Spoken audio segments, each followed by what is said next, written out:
바흐는 음악가의 아버지, 이채훈. 바흐는 이번결혼하여 20명의 자녀를 둔 성실한 가장이었다. 1707년 결혼한 첫 아내 마리아 바르바라와 오남 2녀를 두었다. 둘째 아들 칼 필립 엠마누엘, 1714에서 1788은 어린 시절 자기 집이 비둘기집처럼 생기가 넘쳤다고 회상했다.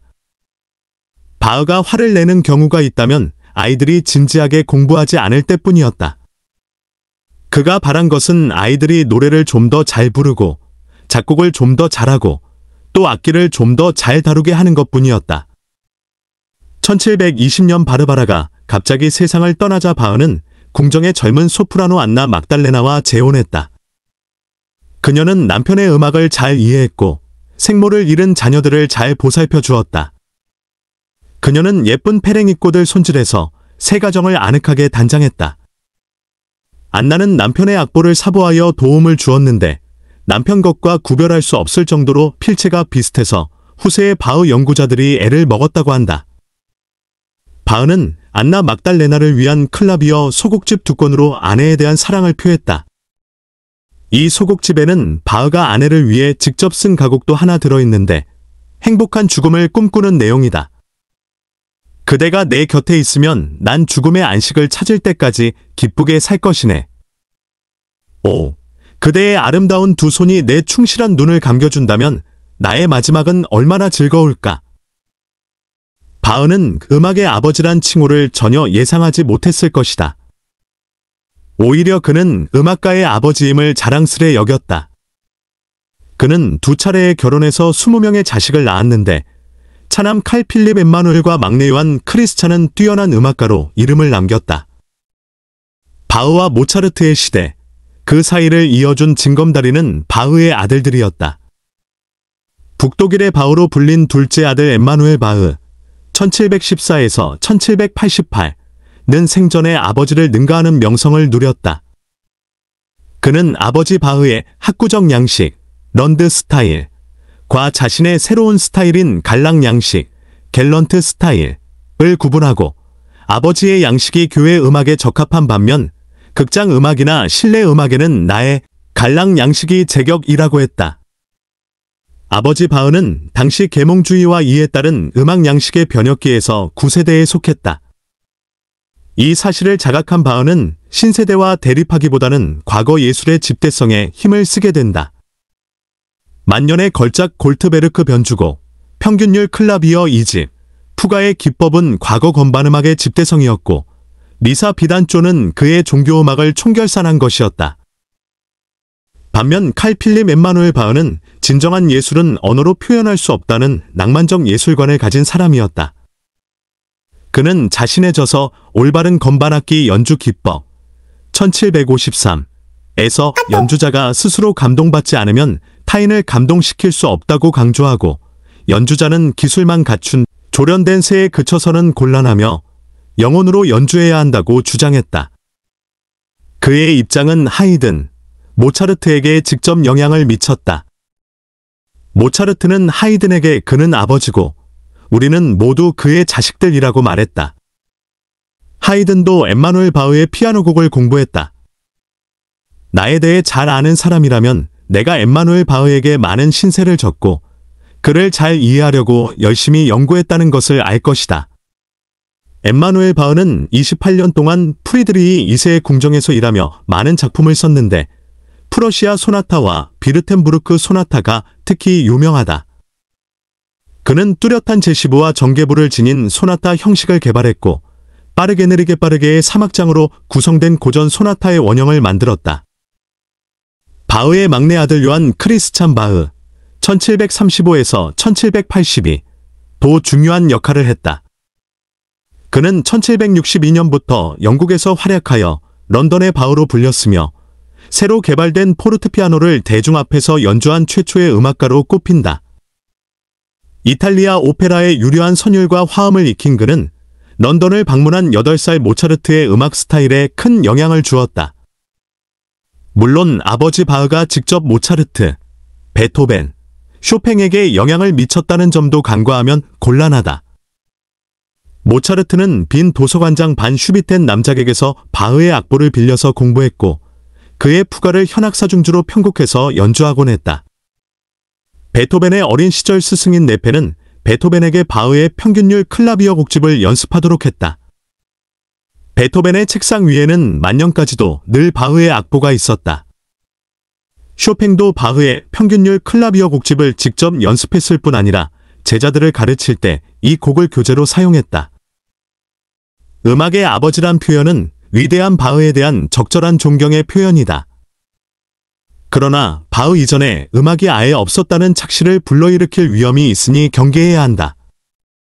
아버지 이전에 할아버지가 계셨던 게 당연하듯 바흐 이전에도 수많은 음악가가 있었다. 심지어 기욤 뒤파이 1397에서 1474, 나 조스캥 데 프레 1440에서 1521 같은 옛 음악가도 음악의 아버지로 불린 바 있으니 이 칭호는 수사적인 표현일 뿐 글자 그대로 받아들이지 않는 게 좋겠다. 바흐가 음악의 아버지가 된 결과 남자인 핸델이 음악의 어머니란 별명을 갖게 된 것도 어색하다. 가발 쓴 핸델의 초상을 보고 그가 여자인 줄 알았다는 사람이 의외로 많다. 바흐, 핸델과 동갑내기 작곡가인 도메니코 스카를라티 1685에서 1767가 상대적으로 평가절하되는 현실도 아쉽다. 스카를라티는 로마에서 핸델과 만나서 연주 실력을 겨뤘는데 오르간은 핸델이 압도적으로 뛰어났지만 클라비어는 오히려 그가 핸델보다 낫다는 평을 받았다. 두 사람은 그 후 만나지 못했지만 서로에 대한 존경을 평생 간직했다. 스카를라티는 포르투갈 공주 막달레나 바르바라의 음악 선생으로 그녀가 스페인 여왕이 되자 세비야에 머물면서 555곡에 빼어난 소나타를 작곡했다. 그의 소나타는 바흐의 건반음악에 비해 훨씬 모던하게 들린다. 바흐와 핸델보다 조금 나이가 많은 거장 텔레만 1681에서 1767에 음악에 투자할 시간이 줄어든 것도 안타깝다. 텔레만은 진보적인 음악가로 생전에는 바흐의 명성을 능가했으며 타펠무지크를 비롯한 엄청난 양의 작품을 남겼다. 바흐는 그를 존경하여 둘째 아들 엠마누엘의 대부로 모시기도 했다. 최근 텔레만의 음악을 재조명하는 움직임이 활발히 일어나고 있다. 바흐는 정말 음악의 아버지일까? 엄신영 승. 음악의 아버지는 바흐, 어머니는 핸델이야. 모차르트는 신동이고 베토벤은 악성. 살면서 한 번쯤은 들어본 말이다. 아주 어릴 적부터 우리는 바흐를 가리켜 음악의 아버지라 배우고 또 그렇게 불러왔다. 나 역시도 초등학교 시절 음악 선생님을 통해 처음 이 말을 접했다. 그리고 그 뒤로 한동안은 마치 이것이 절대적인 진리인 양 믿고 다녔던 기억이 난다. 그도 그럴 것이 언제나 음악 교과서의 첫 장은 아버지 바흐의 얼굴과 그의 작품들로 가득했기 때문이다. 또 우리가 흔히 바흐하면 떠올리는 초상화 역시 이 믿음에 한몫을 했다. 굳게 담은 입술과 결의에 찬 듯한 강한 눈빛, 그리고 하얀 가발을 쓴 바흐의 모습은 아버지라는 단어가 주는 굳세고 위대한 이미지와 너무나도 잘 어울리는 인물 그 자체였다. 그러던 어느 날 너무나 당연한 것이라 믿어왔던 이 믿음에 나는 물음을 던지게 되는 일이 일어났다.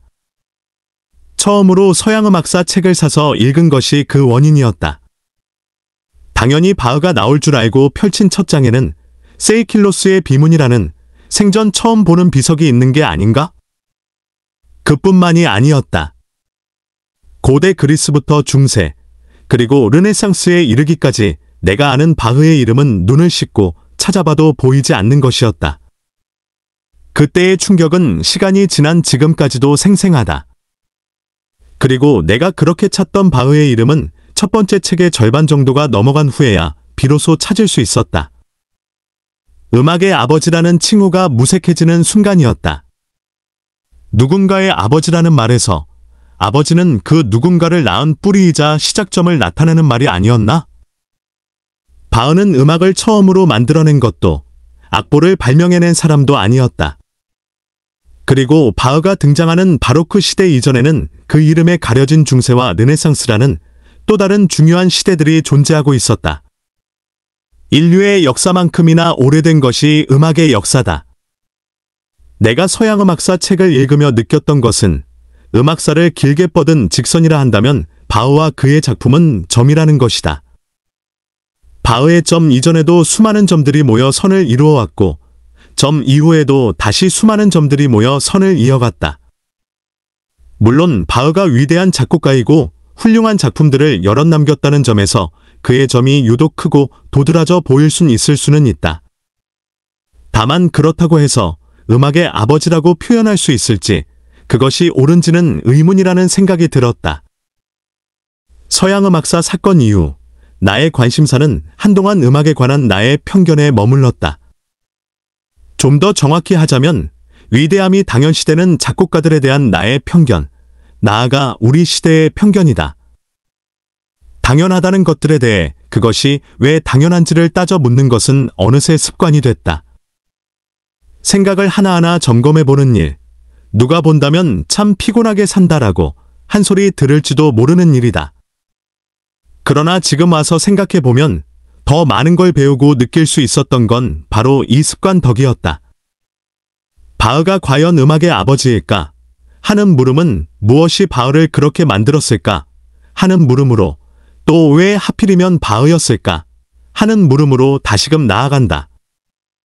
이 질문들에 대해 딱 떨어지는 답은 할 수 없을지언정 나는 그 과정에 이전까지는 생각지도 못했던 부분들을 고민해 볼 수 있었다. 또 음악사라는 것이 너무 특정 작곡가들 중심으로만 전개되는 것은 아닌가 하는 생각도 들었다. 참 재미있는 일이다. 당연시해졌던 사실을 한번 비틀었을 뿐인데 그 속에선 새로운 생각들이 계속해서 꼬리에 꼬리를 물고 나온다. 바흐에서 음악사로, 다시 음악사에서 사회와 시대로 궁금증은 이곳저곳으로 뻗어져 간다. 만일 내가 서양음악사에 큰 관심을 두지 않았더라면 나는 아직도 별다른 의심 없이 바흐가 음악의 아버지라고 굳게 믿고 있을 수도 있다. 또 서양음악사를 읽은 것이 내게는 큰 사건이었을지언정 다른 누군가에게는 그냥저냥 쉽게 읽어 넘기는 일이었을지도 모른다. 내가 하고 싶은 말은 아직도 내가 인지하지 못한 편견들이 내 머릿속 어딘가에 남아있을지도 모른다는 것이다. 그렇기에 마음이 편하지 않다. 지금 하는 이런 말조차 어쩌면 편견일 수도 있겠다는 생각이 든다. 그래서인지 나는 서양음악사 사건을 계기로 생각에 조금씩 거리를 두는 습관이 들었다. 당연한 것을 당연하게 여기지 않는 사고방식 또한 이 습관의 일환이다. 견고하게 짜여진 울타리의 틈을 비집고 들어가기란 결코 쉽지 않다. 그러나 듬성듬성 생각과 생각 사이에 틈을 벌려둔다면 이야기는 달라진다. 바흐는 음악의 아버지야라고 단언하기보다 왜 바흐는 음악의 아버지인가 하는 물음으로 그 틈새를 벌려두는 것이다. 이는 다시 말해 항상 가능성을 열어둔다는 말이다. 나는 알게 모르게 나의 범위를 올가매는 편견에서 벗어나 조금씩 그릇의 크기를 넓혀나갔으면 한다. 더 넓은 세상과 많은 음악을 담는 사람이 되고픈 까닭이다. 이 글을 접하게 된 이들 역시 한 번쯤은 자신을 둘러싼 보이지 않는 편견을 의식했으면 한다. 더 많은 이들이 견고하게 짜여진 울타리 너머의 세상을 바라보길 소망해본다. 바흐가 전하는 커피 한 잔 나홍준. 클래식 강연을 하러 가는 길엔 항상 챙기는 나만의 준비물이 있다. 바로 편의점 커피다. 게다가 2개를 사면 1개를 덤으로 주니 그야말로 양손 무겁게 강연하러 가는 셈이다. 강연 때 편의점 커피를 준비하는 이유는 참석자들에게 아주 특별한 경험을 전해주기 위해서다. 클래식을 마시며 클래식을 듣는 경험 말이다. 엘사의 브랜드인 커피 칸타타는 독일 음악가 요한 세바스티안 바흐의 작품에서 따온 명칭이다. 칸타타는 바흐가 살았던 시절인 1700년대 유럽에서 유행하던 성악 장르다. 그 당시 독일 라이프치히엔 치머만 카페하우스라는 카페가 있었는데 매주 손님들을 위한 문화 공연이 열렸다. 그곳에서 바흐에게 공연을 위한 음악을 부탁했고 그렇게 탄생한 음악이다. 원제목은 가만히, 떠들지 말고지만 커피에 관한 내용이니 지금까지 커피 칸타타로 전해진다. 커피를 좋아하는 딸과 그걸 못마땅해하는 아빠의 이야기다. 아빠는 딸에게 커피를 끊으라며 이런저런 권유와 협박을 하지만 전혀 통하지 않는다. 용돈을 끊는다거나 예쁜 옷을 안 사준다는 내용이다. 지금이나 300여 년 전이나 용돈은 자녀를 협박하는 큰 무기가 된다. 사람 사는 이야기는 시대와 지역을 막론하고 어딜 가나 다 똑같다. 결국 자식 이기는 부모 없듯이 아빠는 커피를 허락하며 이야기는 즐겁게 끝난다. 작곡가 바흐하면 가장 먼저 떠오르는 수식이 있다. 음악의 아버지다. 개인적으로 아쉬움이 많이 남는 표현이다. 물론 그의 음악적 상징은 음악의 아버지라 불려도 전혀 이상하지 않다. 사실 그를 표현하는 가장 명쾌한 표현이기도 하다. 하지만 이러한 표현은 바흐의 음악을 머리가 아닌 마음으로 만나기엔 오히려 방해하는 요소다. 게다가 출처 또한 오해에서 비롯됐다. 모차르트는 어느 날 악보 하나를 발견하고 감탄하며 이분은 음악의 아버지며 우리는 그의 자손이다 라고 감탄했다고 한다. 그리고 악보를 보니 바흐라고 적혀 있었다는 이야기다. 하지만 그 악보의 바흐는 바흐의 아들이었다. 모차르트가 활동하던 당시는 바흐보다 그의 아들들이 더 유명했고 인정받았던 시기다. 그래서 나는 바흐를 소개할 땐 조금 바꿔서 표현하는 것을 좋아한다.